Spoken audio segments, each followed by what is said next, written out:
I want to start by asking you, for people who know nothing about the film, give me the setup, tell me a little bit about the story. Yeah, so it's about a young kid by the name of Harper whose mum had been in a serious car crash about 2 months before and is in a coma. And he starts to think that stepdad, who he hates, has had some hand in it. And so one night, drunk, he's out in a downtown bar and he runs into this young, kind of rough couple who, he drunkenly suggests maybe there's a way of fixing my dad and getting him back for it. And so the next day they turn up at his door and he has the decision: come to Vegas now where your stepdad's going to be and we'll kill him, or stay at home and be a pussy, basically. And the story splits at that moment between what you think is split is between the version that goes off to do the killing with these guys and the version that stays at home. And as the film unwinds, you realize there's more to it than that kind of structural approach. It's a little bit richer, should we say. So yeah, it's great. What was your inspiration for making this film? Well, I just finished writing Triangle. I hadn't made Triangle yet, and we were in LA, and Disturbia had been a success, and all the studios were sort of, are there any other little kind of film noir, kind of Hitchcockian thrillers that we can get together on? And so when we were raising the money for Triangle, there's a few ideas. People were saying, well, you got any thrillers? And I said, well, funny enough, I was just thinking about doing this idea which is a bit like Strangers on a Train, where someone meets up and in that film they offer to kill each other's girlfriends.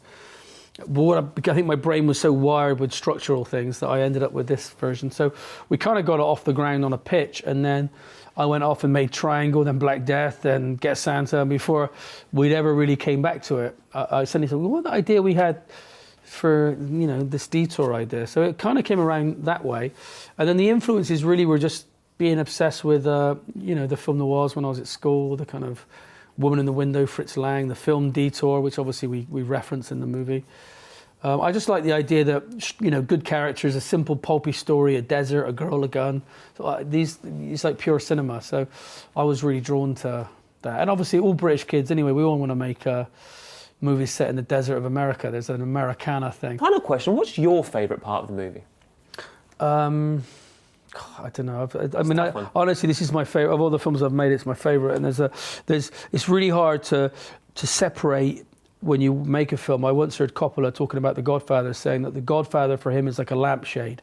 He doesn't view it because it's always tinged with the real headache and nightmare he had making it. And so it's very hard for me to go, any film that I've not enjoyed making, there's not many.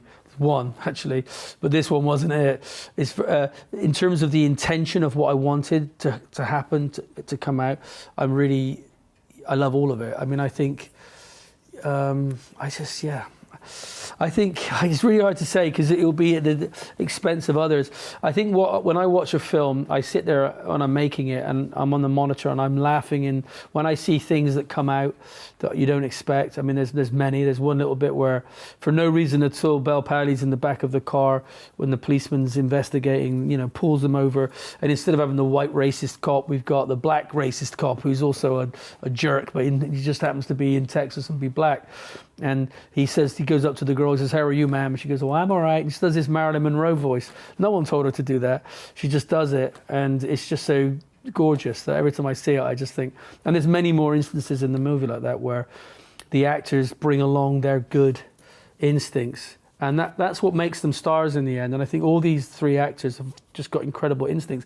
Like, you won't tell Ty to do anything. You'll say to him, you come in the room, make yourself a glass of water, your stepdad comes in and you sit down there. His soul acts, and then someone much more of a kind of actor who's studied Stanislavski, someone like Emery, he's much more kind of learnt to be an actor in the New York theatre scene, and he's got his approach, and then Bel Powley's got hers. But what I do is, when you write a script as a writer-director, you've already said the lines 50 times in your head. And when I started making movies, I would think that they were saying it wrong if they didn't say it like the way I'd thought of it in my head. And then I realized that I'm a catastrophic, terrible actor. And now they very, very seldom say it like I do. So yeah, the way she said that line in my head was totally wrong, but every time I hear it, it cracks me up. So perfect.